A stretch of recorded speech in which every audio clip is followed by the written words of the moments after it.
listeners. Welcome to another episode of Romance Unraveled. This is one of your co hosts, Jacob Bozen. And for the month of September, we have one of our guests that we had for our 42nd episode. His name is Jeremy Slater. If you didn't listen to that episode, Jeremy and I met on Hinge, actually. And we met up and got ice cream, and we really bonded over our hatred for the professional scene in DC. And so we've become good friends since then. But yeah, Jeremy, let's have you introduce yourself. Hi everyone, Jeremy. I'm from Roanoke, Virginia. I moved to DC about, I guess, 8 months ago. It was in March, maybe not that long. I was working in trade policy. I just finished my master's. I was in France. And so it's been nice to explore the city that I know somewhat well. And it was great meeting Jacob. And I'm happy to be the co-host this month. So today we are answering your questions that you submitted to us over the weekend. So we're just going to get right into it. Our first question is, I've been talking to a guy online for 2 months. We text every day, but he keeps dodging FaceTime and meeting up in person. Is he hiding something or am I being paranoid? Jeremy, let's have you start. I would say definitely hiding something, unfortunately. I don't think you're being overly paranoid. I think it's very peculiar that someone wants to talk to you consistently for 2 months, yet doesn't want to FaceTime or meet up in person. Personally, I think I would just get bored with the situation, but to let it happen that long. But you must be someone that you want to communicate with, and he gives all the right answers. But I definitely think, yeah, he's definitely trying to obscure something. Yeah, I agree. I think, first of all, why is this person letting it go on for 2 months? Like, if it's, for me, if it's more than 2 weeks, it's not happening. And the 2 months shows that they have a lot of patience, but they also have a lot of interest in this person. But at the same time, if this person keeps canceling on them, for sure they're hiding something or they're just not interested. And so I would definitely kick them to the curb. Yeah, it's also somewhat like social engineering, it feels like, where they're like, I hope they're not trying to like scam you or like get you to like give them all your money. So yeah, I think I would avoid that. Like, see the exit route immediately because you deserve better than some mysterious person over Yeah. text for 2 months. Yeah. For both of you, what's been the hardest part about balancing your personal dating lives with hosting a podcast all about relationships? Um, well, I don't really bring it up when I'm on dates. So I do advertise the show on Grindr. And so that's typically not used or where I find dates, anyways. But here's the thing, and it's kind of bad, but I'm going to admit to it. When I go on dates and I'm not interested in the person, I do bring it up because I sometimes I have brought people off of dates onto the show, believe it or not. Like I have them as guests. Yeah, I wouldn't bring it up to someone that I'm initially interested in just because some I feel like from some perspectives they would be nervous that they would be a topic of the show one day. And so I don't really yeah, I don't really bring it up unless I'm not Do you in. think that applies to someone you want to be friends with as well? Because now I'm curious because I don't think you brought it up when we got ice cream. Yeah, no, like I would bring it up to people that I want to just be friends with as well. Like I guess I just didn't to you for whatever reason. I don't know why. Yeah, it's usually that kind of black and white thing for me. But for so we can kind of warp this question for you. I guess being a guest on the show, because this is your first time being a co-host, were you nervous about sharing or having people hear your story that could potentially want to date you? Like, does that make you nervous? It wasn't really making me nervous until I was actually like recording it, and then now it's in the public, and I was like, well, damn, actually, that is kind of very public because I definitely try to keep a more private life. But no, I honestly, for me, I wasn't as nervous about it just because I don't really have that much of a social scene here. So it was kind of a great opportunity to like get my voice out there and my experience out there. And if it was connecting to someone, maybe they'll reach out. If it doesn't connect, then so it goes. Like I don't know what I'm missing. So Yeah, yeah. Okay, the third question. We need an update on Jacob's dating life in Utah now that he isn't in DC. Is it any better? Yes, it is better. It's like night and day difference here, but the gays are still the gays, unfortunately. In DC, as probably many of you know, it's very surface level, it's very open relationship oriented. People don't really take anything seriously there because they are not, most people don't stay there for long. People usually come for like 2 years and then they leave. And it's that particular subgroup of people who are the problem. But yeah, it's nice being back in a place where people are actually from, that they actually have, you know, family here and they actually have friend circles here that they've had since like they were kids essentially, or they met in middle school or high school or whatever it may be. So it makes it easy or less easy for people to get away with bad behavior here, I feel like, just because they're closer to people who care about them. DC, nobody's from there really. Everyone runs wild. It's trashy, like trashy culture. And so yeah, it's been different, but like I said, the gays are still the gays. So what can you really expect? It's not necessarily a location problem. but wouldn't you find, because of a smaller social orbit in Utah, that there would be more chances for like clickiness and sort of just like in group, out group dynamics? I feel like you're gonna get that anywhere you go. So it doesn't matter how big the population is or how small it is. I think there's cliques no matter where you go. Yeah. I just find like DC, like people are generally kind of nice in the beginning.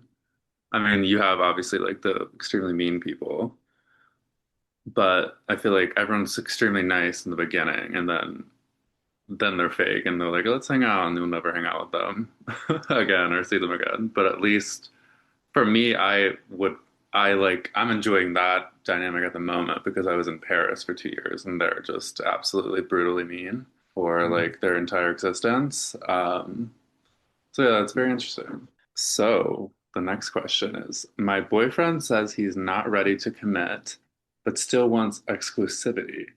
Is that fair, or is he just stringing me along? Not to laugh at the question, but I'm confused by all of it actually. So it's your boyfriend, but he's not ready to commit to you, but then he still wants exclusivity, question mark. Right, we Like, have three words here that are like the same essentially. yeah, like very like oxymoronic. I don't know. Is it fair or is it just stringing me along? So none of that is fair. Like let's like therapize ourselves and say that is not in any way fair.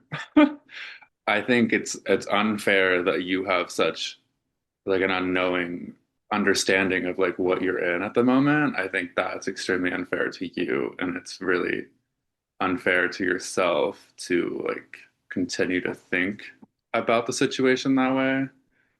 With like sort of, it seems like there's like a lot of like rose-colored lenses about the situation.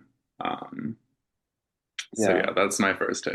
I don't know, Jacob, if you have Mine thoughts. is that he's an avoidant. So he has an avoidant attachment to this person. The person who's not wanting to commit but carries the title of being boyfriend and exclusive, which I don't understand. But yeah, he's an avoidant. And so he still wants the closeness and the benefits of the relationship, but not the title because it scares him. So for this person, I would look up what avoidant relationships or avoidant attachment styles are, and then they can determine how to move forward there. Our True. next question is, will you ever do a live episode where listeners can ask questions in real time? I mean, if you, I don't think so.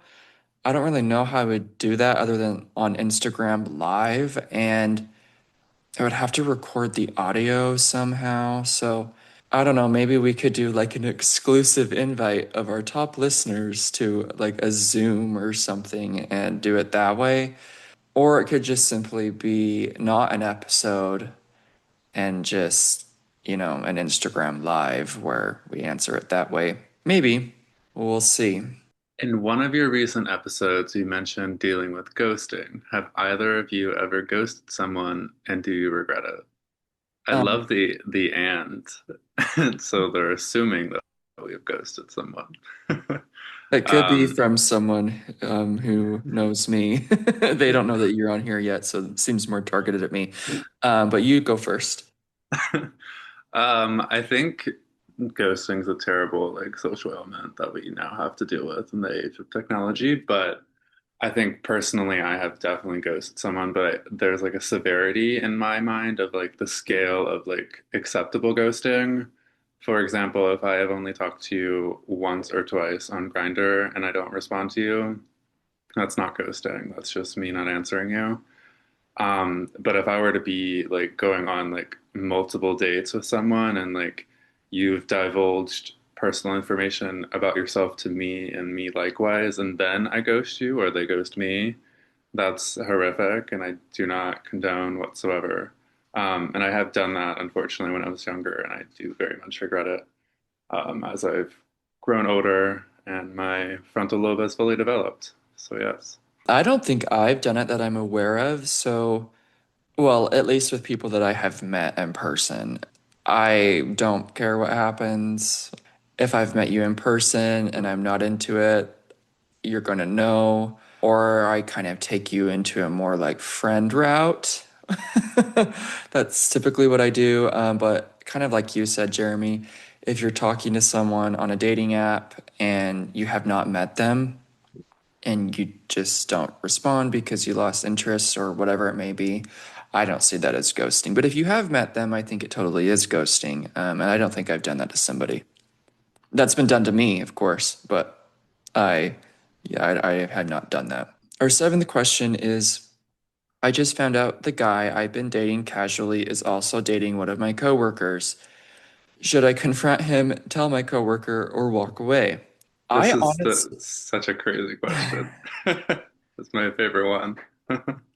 I honestly would not do anything because it allows you to kind of view his behavior from a distance. If you're close with this, your coworker, if you're not close with the coworker, then it would be kind of harder for you to see, but it would allow you to kind of see what he decides on who he would like to date. I guess for more long term, if you don't say anything, and you could also catch him in a big lie as well. So, like if he says to you or to this person that he's solely dating you, but then obviously he's not, I think it would allow you to like kind of really see who he is. So I no, I wouldn't confront either of them. And if you decide that you do, I would not confront him. I would confront the coworker, and I would only do it if the coworker is a close friend of yours. Yeah, that's probably like the most mature way to handle the situation. For me, I kind of am fantasizing a situation where you go to lunch with your coworker. And then you tell the guy, hey, I'm meeting up or I'm at lunch with one of my friends. You should stop by. And then it'll be the most awkward and hilarious situation ever. But that's just me being a stirring the pot person in this particular instance because that's hilarious. It's very Yeah. sitcom-y. Yeah, I agree. What's one thing you've learned from a guest story that actually changed how you handle your own relationships? I guess just like talking about my own story and listening to you and Chris, I just like reconfirm my commitment to just like knowing my worth and knowing like what is acceptable to me and what isn't, and just being okay with that. If that means like not being with someone at the moment, then that's okay. Yeah, yeah, I think that's a good perspective. For me, I think I don't put up with a lot anymore. Like hearing all the stories and how people treat people. Like I used to think it was just a me problem that was happening to me and maybe my close friends and everyone else was just in la la land. But no, it's like a widespread problem, and so I don't put up with a lot anymore, and I really honestly don't get offended at the beginning if the other person doesn't put in a lot of effort. Of course, I would get offended if like I had seen them multiple times and then they switch up on me. I do get offended about that. But like at the beginning, even if I've met them once and it's like they just don't reciprocate the effort or whatever it may be, I'm like, oh, well, too bad. Like, I really don't care. Like, I kind of hit that point where it's easier for me to move along if someone is rejecting you or just kind of not having the same level of interest. I think it's easier now. Our ninth question is, how do you decide which stories make it on the podcast? And do you ever have to turn people down? So I have rejected stories from people, but I have not rejected people. So I'll give you an example. I had to interview some people last week because we had some submissions come in from people that I don't even know. And well, actually, I'm lying. I have rejected people before. Some of the submissions were like really racy, very like sexual in nature. And in the description of like the submission, I was like shocked that they were even submitting such a thing. And so I didn't reach back out to those kinds of people. So yes, I have turned people down actually, now that I think about it.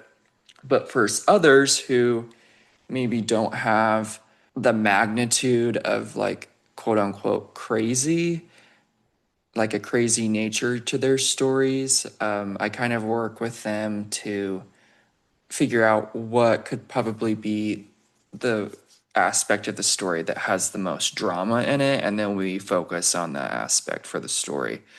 One of those will be coming out this month, I think. But yeah, so that's typically how I do it. Yeah, maybe we should do a special series on racy, sexy DC gay stories. I feel like that would be a I hit. don't know. I just don't like we have to have jobs. Like we have to have like we don't want people to like our employers or whatever to listen to this. Not that I would be ashamed if they listen to it now, but like I don't want to go on here and discuss like the details of someone's sexual experience that they've had. Like I just don't, not that I would not talk about those things, in my personal life off of the microphone because I most certainly do, but I don't want it like that aspect of it out there, because I mean, you said it yourself. You were nervous to even have your regular dating story out there. Like, how would we talk about people's like sexual experiences on here in great detail? I'd be nervous every week. Like, no, Fair, fair, very fair. Very DC of you, unfortunately. I guess so, but I We guess just, yeah, we once just I need to, what once I become like super rich and I'm like my own boss essentially in the next few years, then we can do that because I answer to myself. I don't answer to anybody else. true. Not all of us want to be the DC Senate staffer. Right. And they can go to hell. So the 10th question is, how do you get your co-host? I just ask. So, I mean, really, like Jeremy was as an example, he was one of the guests a few weeks ago, and so I just ask people to come on and they tell me yes or no. It's typically kind of hard to get people to come on to the show because kind of like Jeremy alluded to, people are nervous. And I mean, it just depends on, your perspective on that. But I don't think there's really any reason to be nervous. We're not really talking about anything bad. But yeah, I just ask people if you want to be a co-host, it sounds like this person does. You can just reach out to me and we can chat about it. And I guess you can tell from your perspective, like how I asked you and how easy it was, Jeremy. Yeah, it's extremely easy. First, you asked me to be a guest, and then, yeah, and then now I'm a co-host. So it's very easy. Yeah, not much to say. Yeah, yeah. Okay, well, that is all the questions we had. Quicker than I thought, so I guess that's good for the listeners and for us. For the listeners, as always, make sure you subscribe and save. We're streaming anywhere you can get your podcasts. Make sure you rate us as well. And then follow us on social media. It's Romance Unraveled on Facebook, Instagram, and TikTok. And then if you would like to be a co host or have a story to share, you can submit it to me. You can directly message me on one of the social media platforms, or I even have like a submission link on our link tree that you can do it on there as well. And then we'll get you set up to come onto the show. Until next time.